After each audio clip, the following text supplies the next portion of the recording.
Man to Men is for men like you and me. Hey guys, it's Jared Musgrove, and as we approach our fiscal year end here at the show and Beta Upsilon Chi, we want to ask you to consider financially supporting our cause to equip college men across the country to live faithfully and lead courageously. We've loved receiving your feedback these past couple months of the show. You fellas have just been fantastic at supporting and sharing what's happening through this podcast. But we need your support to continue and add even more segments, aspects, and interviews to this premier audio journal for Christian men to continue our distinctly Christian leadership development and our training for thousands of brothers all over the country. So is this show or that cause worth the price of a few of your coffee orders a week? Worth the price of a couple dinners out each month? I know some of you guys use the show in your men's groups. Would you consider collectively donating to us? Help us keep the program and our efforts reaching even more men. We're just beginning and are asking for your individual partnership at byx.org/give. That's byx.org/give. This is Man to Men, the premier audio journal for men living faithfully and leading courageously. I'm Jared Musgrove, and every Live Faithfully series episode is designed for discussion, equipping you to live faithfully with God and with one another, men. We're continuing in a section of 15 Psalms. This collection is called the Psalms of Ascent, named that way because they were sung by ancient Hebrews going up, that is, ascending, to worship God together in the temple in Jerusalem. And this collection covers Psalms 120 through 134. A theme of these Psalms is looking to God's acts in our own past to cause praise and gratitude in the present and prayer for the future.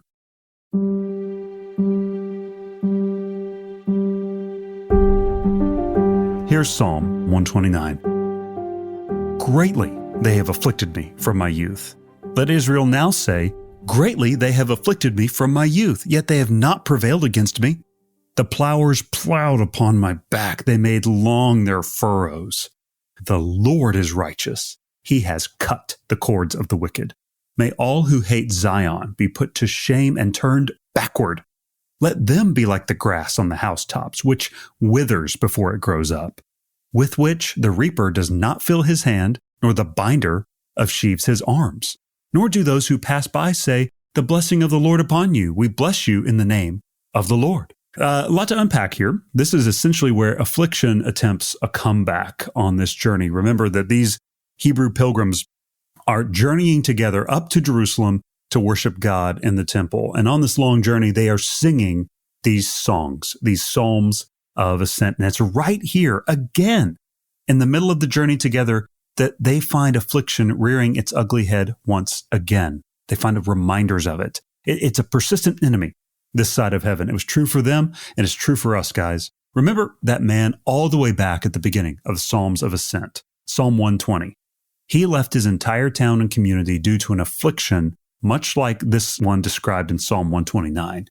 Now, in fact, one of the things that unites many of these pilgrims is that they're walking out of a hurtful past. They're walking out of affliction. Might be physical, might be family, might be just persecution within their town, might be just because they're trying to follow the Lord.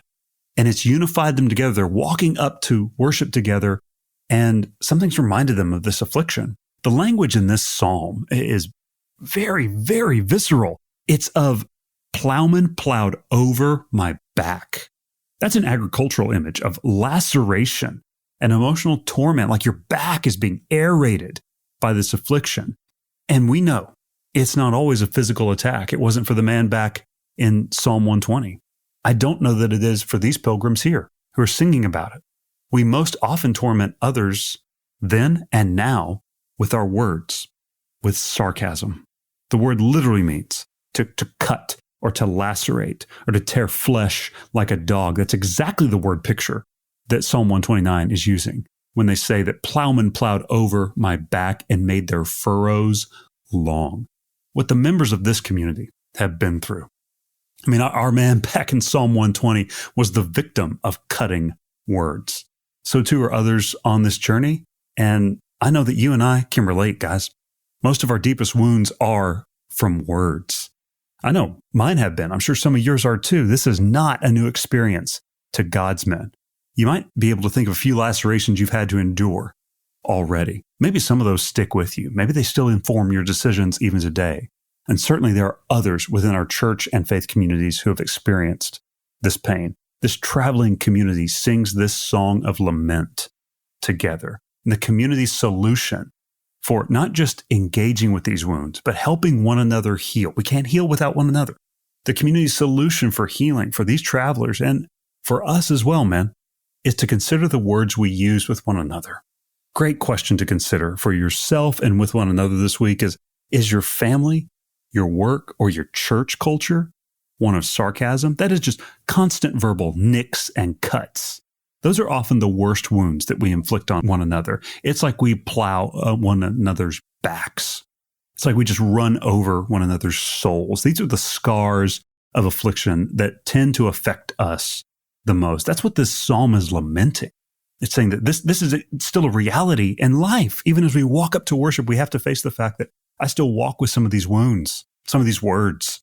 They're like furrows in my back. And the song stops in the middle of the shared suffering to remember that living in a sinful world of constant verbal cuts and personal afflictions is still under God's control. Verse 9 of Psalm 129 says this, "The Lord is righteous. He has cut the ropes of the wicked." He's still the divine defender. Remember back in Psalm 125, there's an entire chorus about God being the protector, the defender of his people. And he will be so again in these afflictions that resurface in our hearts and in our communities. That's the hope of this lament psalm. Remember, biblical lament is always unafraid to share how terrible the situation is, but always with a view of hope that God is ultimately over all of it. Psalm 129 is a great biblical lament. And the psalm calls to memory how, quite sadly, God's people have been persecuted throughout the ages, oftentimes with words, sometimes with physical affliction, but they've been afflicted and yet wonderfully preserved as examples of his glory and power to save, to heal, to build up, to cut off the wickedness of the world. In this verse 4 in Psalm 129, this allusion of he cuts the ropes of the wicked is a direct correlation to the earlier mention of plowshares being raked across the back of God's people. The cords mentioned here in this verse are tied to the necks of oxen under the control of the wicked. And these cords signal that they aren't prepared to stop their cruelty. They're just going to keep coming. But God, the psalmist says, being rich in mercy and mighty in power, has unyoked the oxen from the plow by cutting the ropes that controlled them. That is to say, the Lord is righteous. That whatever affliction you feel that you're under, whatever lies continue to just pelt you in the back of your head, maybe it feels like they just cut your heart as you're driving to work, as you're working on a big project, as you're with your family, as you're getting ready for the day. Maybe when you're just alone, or maybe when you're with others, you just hear those words, those scrapes across your back. And this is saying those ropes have been cut. You are no longer under the affliction of those words. It says, the Lord is righteous. He has cut the ropes of the wicked. And then the psalm, the lament, turns into this almost classic rock kind of anthem of confidence in God. The God who cuts the cords controlling the means of oppressing his people is able. We can pray to him because he is able. It says, let all who hate Zion be driven back in disgrace. Let them be like grass on the rooftops, which withers before it grows up, can't even fill the hands of the reaper or the arms of the one who binds sheaves. May the Lord's blessing be on you. We bless you in the name of the Lord. Now it just becomes this rollicking anthem that we can pray to him because the Lord is righteous. Because he is righteous, there is purpose to the suffering his people endured. I don't know what words or hurts you're carrying with you guys, but the Lord's cut the cords of those things. There's a purpose to them. To carry the metaphor of the backs of believers being aerated by the words and attacks of their enemies, well, a field is plowed to prepare it for receiving seeds that will bring forth fruit. That's the truth in your life, guys.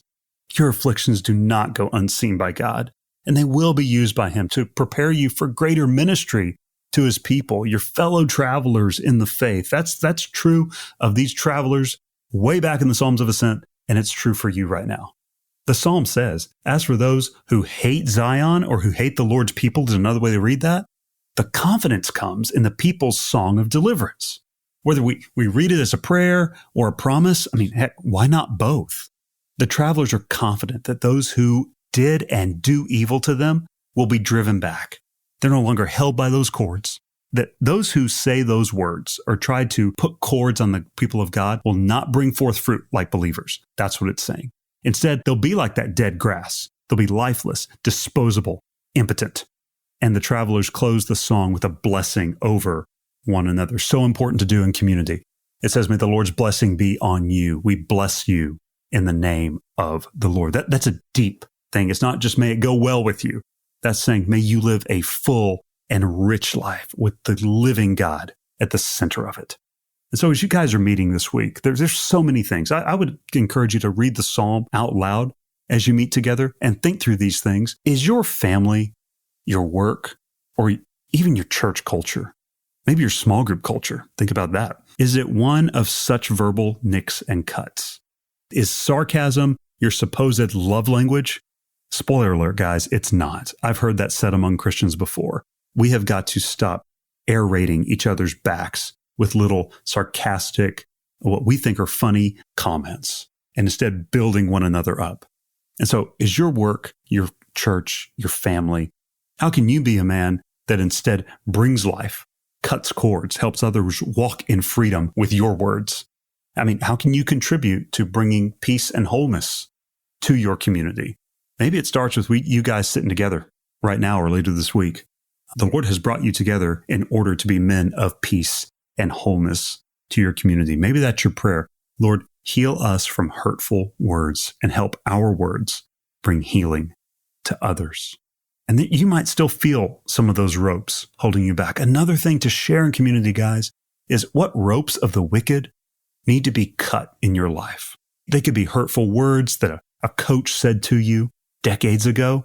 It could be something your boss at the last place said to you on the way out. Whatever it may be, here is your prayer together. Lord, cut the ropes of wicked words. And then would you lift my eyes up to see you? Just consider as you guys share your stories, where in your story have you been aerated by suffering only later to bear the fruit of the seeds of God sown in those hurtful days? That's so important. Share that together as you're meeting.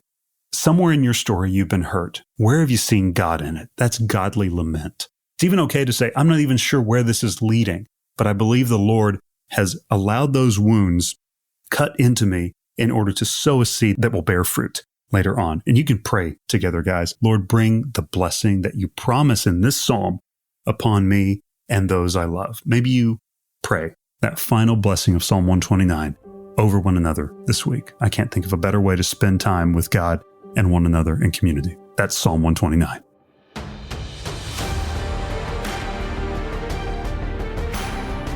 Man to Men is powered by Beta Upsilon Chi, the nation's largest Christian fraternity, commonly referred to as Bucks. You can find out more about Beta Upsilon Chi by transliterating our Greek letters and adding a .org. That's byx.org. If you are enjoying the podcast, please subscribe and share about us. Consider supporting us by clicking the individual partner link in the show notes. We are produced, rather well I might add, by the good gentlemen of the Good Podcast Company. Producer Bradley's at the helm over there.